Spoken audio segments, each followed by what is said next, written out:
Assalamualaikum warahmatullahi wabarakatuh. Waalaikumsalam warahmatullahi wabarakatuh. Ya, selamat siang teman-teman semua. Pada kesempatan kali ini kelompok kami akan mempresentasikan tentang tugas ruang kolaborasi ya, tentang analisis penerimaan anak berkebutuhan khusus di sekolah. Seperti itu ya. Untuk pertama-tama saya akan memperkenalkan anggota kelompok kami ya. Yang pertama saya Muhammad Arsyafandi, yang kedua ada Mas Fayat Malik Abdillah, yang ketiga ada Mbak Rizka Citra Kurnia Dewi, dan yang selanjutnya Mbak Rahmania Caturlandari, dan yang terakhir Mbak Tuti Sudarmiwati, dan ada Mas Aserta yang berangan hadir. Ya, untuk yang pertama akan disampaikan sama Mbak Nia. Silakan Mbak Nia. Ya, untuk selanjutnya mengenai latar belakang dari analisis yang kita bisa diskusikan. Penerimaan peserta didik berkebutuhan khusus menjadi fokus utama dalam pendidikan inklusif, menekankan pentingnya akses dan kesetaraan dalam lingkungan belajar. Hal ini mencerminkan perubahan dalam kesadaran dan upaya memperluas penerimaan di sebuah tingkatan pendidikan. Analisis yang kita lakukan merupakan sumber informasi seperti laman surat kabar atau website dengan membantu memahami dinamika dan tantangan dalam implementasi pendidikan inklusif. Selanjutnya, berikut adalah link yang kita analisis mengenai mekanisme penerimaan peserta didik baru berkebutuhan khusus. Selanjutnya akan dijelaskan oleh Fayat.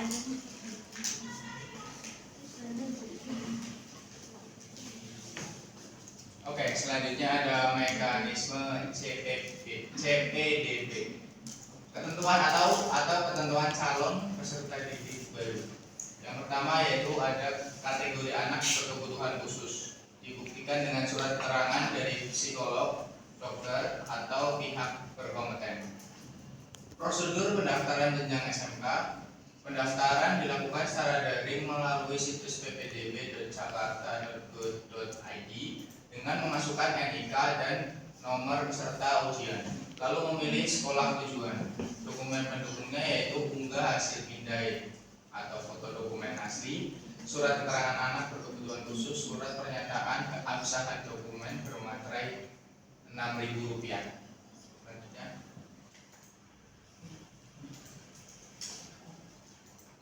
Selanjutnya akan dijelaskan oleh Mbak Citra. Silakan.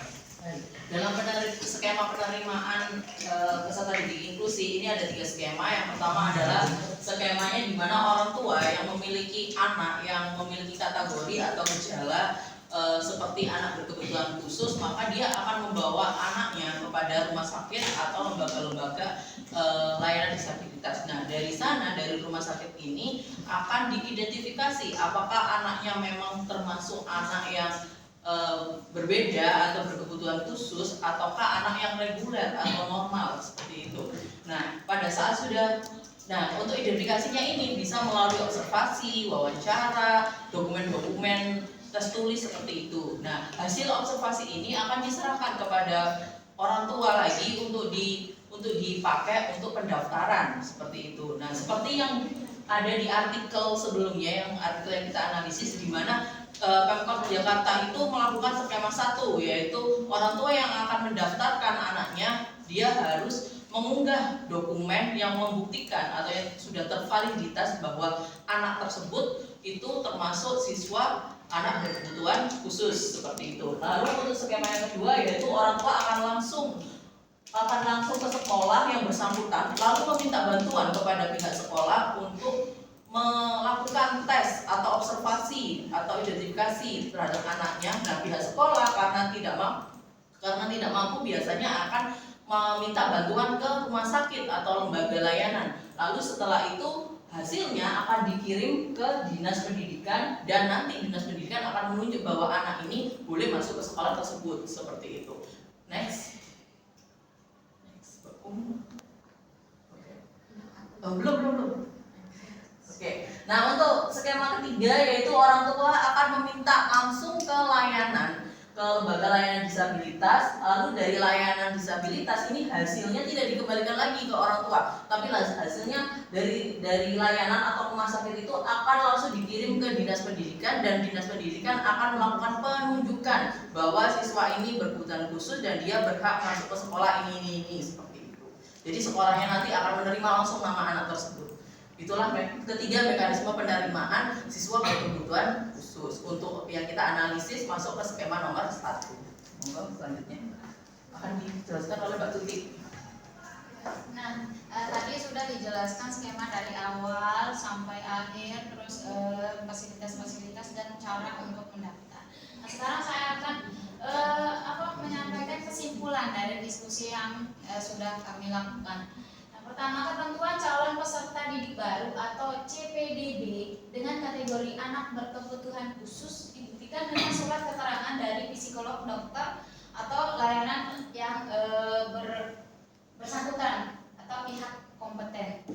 Nah, dan juga harus melengkapi persyaratan seperti usia, dokumen, dan juga mengikuti prosedur pendaftaran.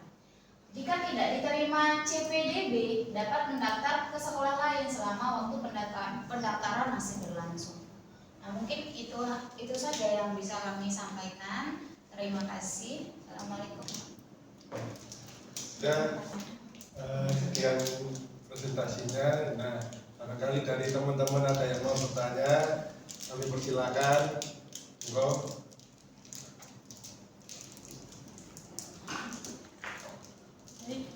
Ya, Mbak Risma, monggo. Saya dari kelompok 2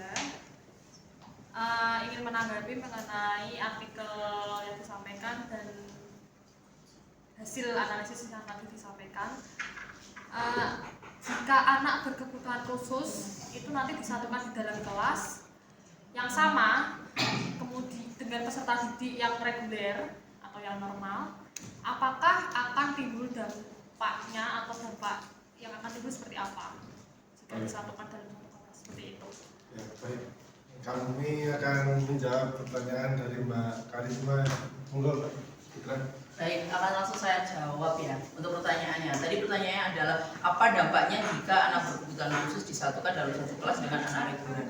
Sebelum itu kita harus tahu dulu apakah sekolah sudah memiliki fasilitas atau memfasilitasi anak berkebutuhan khusus ini di dalam satu kelas yang sama, mengikuti pelajaran yang sama, dengan sistem penilaian yang sama, ataukah anak berkebutuhan khusus ini pada saat pelajaran tertentu dia bisa bergabung dalam satu kelas dengan anak reguler, tetapi ada saatnya dia hanya satu kelas dengan anak inklusi seperti itu.